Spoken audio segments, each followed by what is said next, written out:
Good morning, student. How are you? I hope that you will fine. You have also seen my last video about the rise of nationalism in Europe. In first video, I have explained about the Frederick Sorio, who has made a print about the feelings of virtual nation, about democratic nation.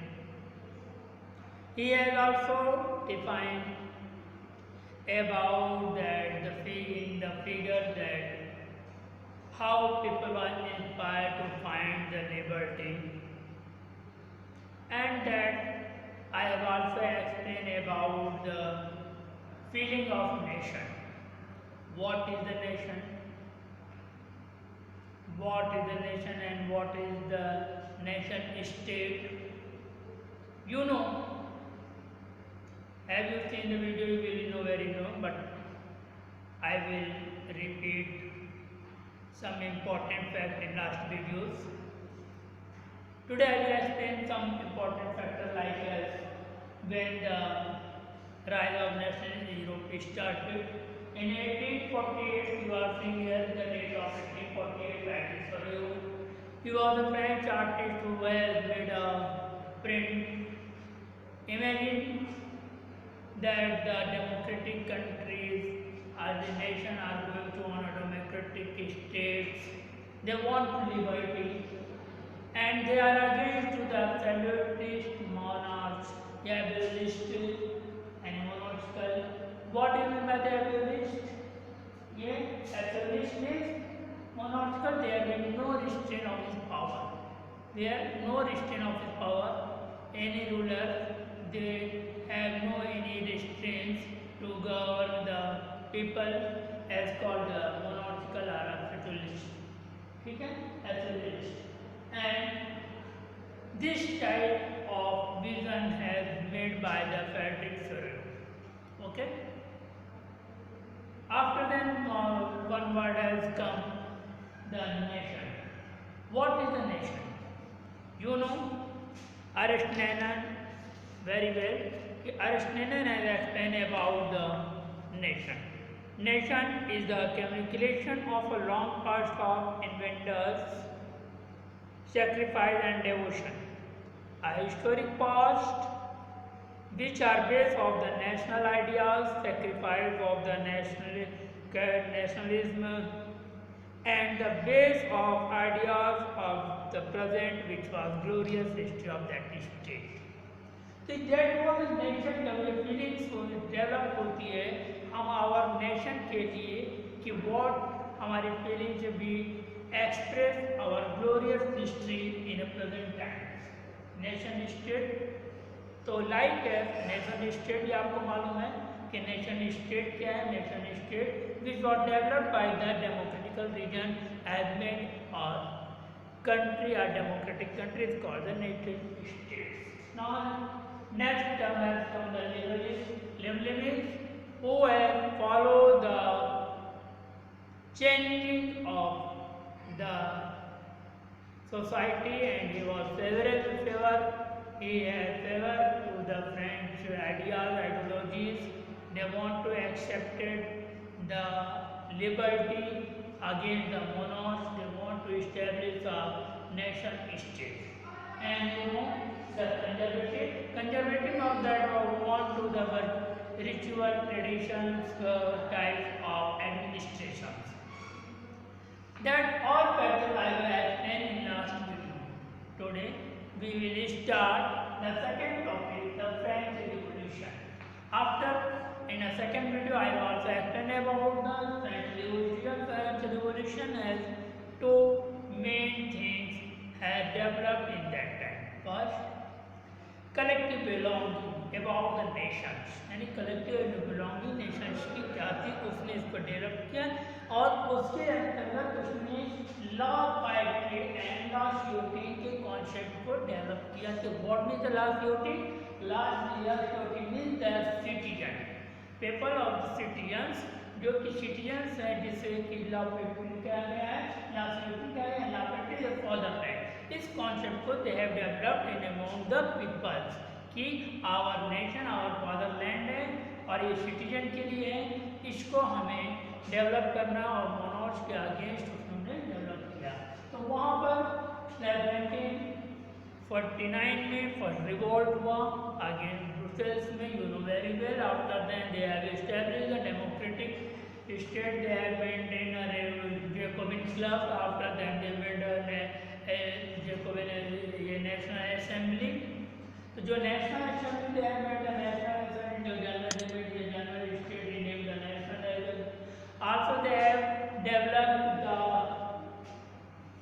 एक new French flag and tricolour में उन्होंने अपने French flag को develop किया, state nation को develop किया और equal right under the constitution, they have made a constitution to maintain the equal right before the law.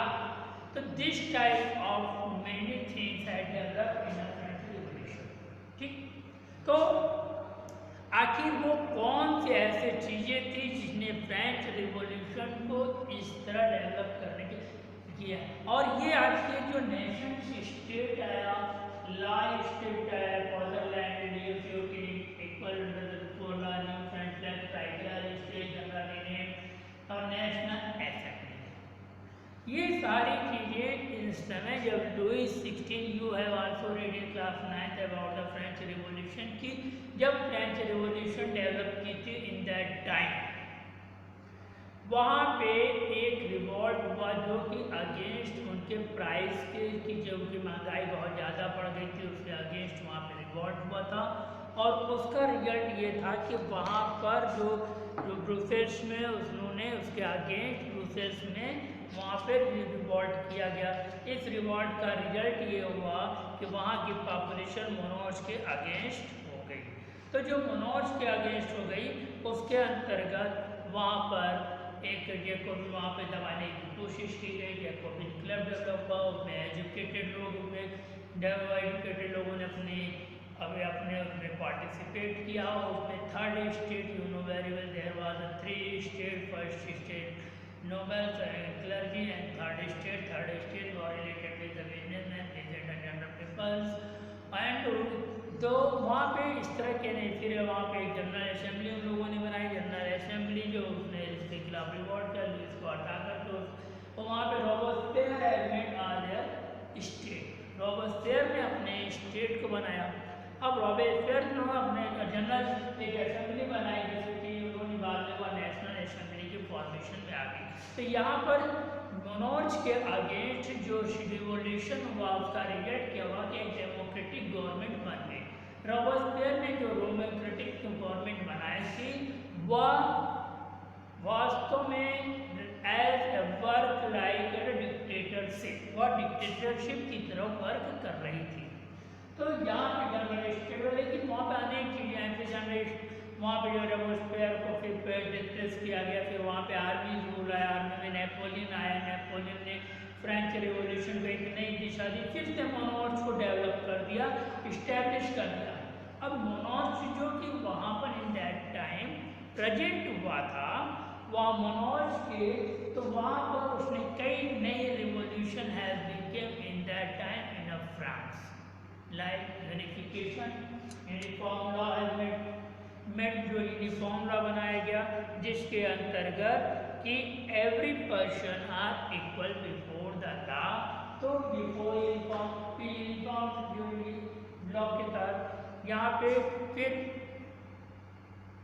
इसकी बात की गई, ये you know very well about the vote के बारे में, ये only you know very well in French revolution का ओनली जो है थर्ड स्टेट फर्स्ट स्टेट में वही वोट दे सकता था, वो paid the tax for 3 day, तो 3 दिन का टैक्स पे करता था वही करता। तो बाद में इस चीज़ को वहाँ पे फिर आवाज़ उठी कि वुमेंस को भी राइट दिया गया, but they are not expect, उसको एक्सेप्ट नहीं किया गया। यूनिफॉर्म लॉ के बाद सिस्टम और यूनिफॉर्म सिस्टम ऑपरेट जब यूनिफिकेशन से जोड़ दिया गया, यूनिफिकेशन यानी लैंग्वेज से की गई, ट्राइकलर्स को बनाया गया, उसके बाद एक असेंबली बनाई गई, एक कॉन्स्टिट्यूशन बनाया गया। यूनिफिकेशन से वहाँ पे नेपोलियन के समय यूनिफॉर्मेशन सिस्टम ऑफ वेट को यूनिफॉर्म किया गया, तरह तरह के उनके एक डिफरेंट प्रोसेस सिस्टम को डेवलप किया गया कि किस तरह वेट को में मेजरमेंट होगा, यानी measurement was equal all in the state. तो फिर वहाँ भी एक सिविल कोड डेवलप की गई नेपोलियन के द्वारा 1804 में। सिविल कोड जिसमें कि राज्य के बारे में बताया गया था कि विच काइंड ऑफ ये सारी चीज़ें सिविल कोड में सिटीजन्स के राइट्स की बात की गई, प्रॉपर्टी की right also have given the property right की दी गई कि जज के पहले प्रॉपर्टी राइट नहीं था, बट सिविल कोड और नेपोलियन के आने के बाद सिविल कोड डेवलप किया गया और प्रॉपर्टी की राइट दिया गया। तो ये जो डेवलपमेंट हुआ, कॉन्स्टिट्यूशनल डेवलपमेंट हुआ, इन आज की डेट में अगर ये कहा जाए तो वास्तव में डेमोक्रेटिक बेस है। डेमोक्रेटिक में आपको इक्वल लॉ की बात होती है, यूनिवर्सल फ्रेंचाइजीज की बात की जाती है, यूनिफॉर्म सिस्टम की बात की जाती है, सिविल कोड की बात की जाती है, that has followed by the France before the 19th centuries। तो जो नेपोलियन को डेवलप किया, फिर सिविल कोड गया, इसके बाद इसमें अनेक चीज़ें डिफरेंस किए गए नेपोलियन ने फिर उस समय जो एक federal system was developed in France, they have abolished them.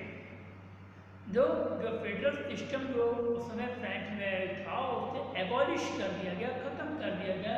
फिर फेडरल सिस्टम को वहाँ पर खत्म कर दिया है कि उनका अब they are liable to the nation are to the emperor and also the guild restriction remove on that time. तो guild means as you can say as a monopoly of some persons, जैसे कि ठेकेदार हो गए, ये सब हो गए जिनकी मोनोपोलिस इकोनॉमी थी, जो गिल्ड थे जो अपने आप को अपना एक मोनोपोली बना चुके थे कि उनके जो वो चाहते वही करते, उसके आगे वहाँ कुछ और नहीं सकता था, उस चीज़ को एबॉलिश कर दिया, यानी जो सारे रिस्ट्रिक्शंस थे खत्म कर दिए गए, यानी कि ओपन मार्केट कर दी गई, इकोनॉमिकल ट्रेड के लिए मार्केट को ओपन कर दिया गया। क्लियर?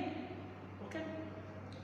तो ये जो यूनिफिकेशन हुआ मार्केट में है एट दैट टाइम, उस जो ये चेंजेस आ रहे थे इन दैट टाइम, इनसे इंस्पायर्ड थे others European countries like Holland, Switzerland, Milan, Versailles.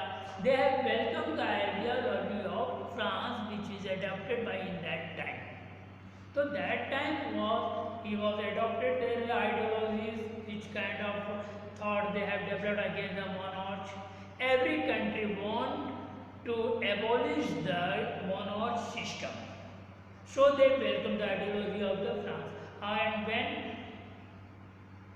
Napoleon invented the other countries like Britain, Russia and Germany, they welcomed their people were welcomed the ideology of France। जब Napoleon उन क्षेत्रों को जीता तो वहाँ के लोगों ने उनके उसको स्वागत किया, उसका साथ दिया और उसके अगेंस्ट।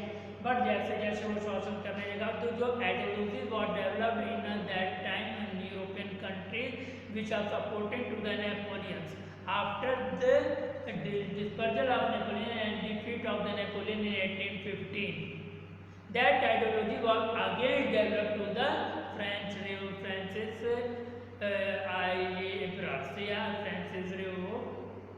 colonials। तो इन दैट टाइम जो फ्रेंच कॉलोनीज के यानी फ्रेंच के द्वारा जो भी विनर स्टेट था वहाँ पे फ्रेंच के अगेंस्ट वही आइडियोलॉजी जो है अगेंस्ट हो गई, वो नेशन स्टेट या अपने नेशन की बात करने लगी, अपने इंडिपेंडेंस की बात करने लगी। तो ये सारी जो उसी समय ये नेशन की भावना डेवलप हुई। They have also made the Jacobin clubs, they have come against the slavery system, they have against the monarchs. तो ये तमाम चीज़ें जो वो उनके अगेंस्ट आने लगी, ये सारी जो चीज़ें थी यह फ्रेंच रिवॉल्यूशन से प्रेरित थी, जो कि यूरोप में धीरे धीरे डेवलप होती चली गई। तो जर्मन, स्विट्जरलैंड, ये तमाम जो थे ये सारे स्टेट इसको करने। 1805 में नेपोलियन के वाटरलू के समय जब ये नेपोलियन हार गया था तो उस समय जो उसकी आइडियोलॉजी थी, जो कि उसकी uniformation of the country, uniformication of the constitution, uniformication of the measurement of weight and uniformication currency, that different kind of unification of different things is made the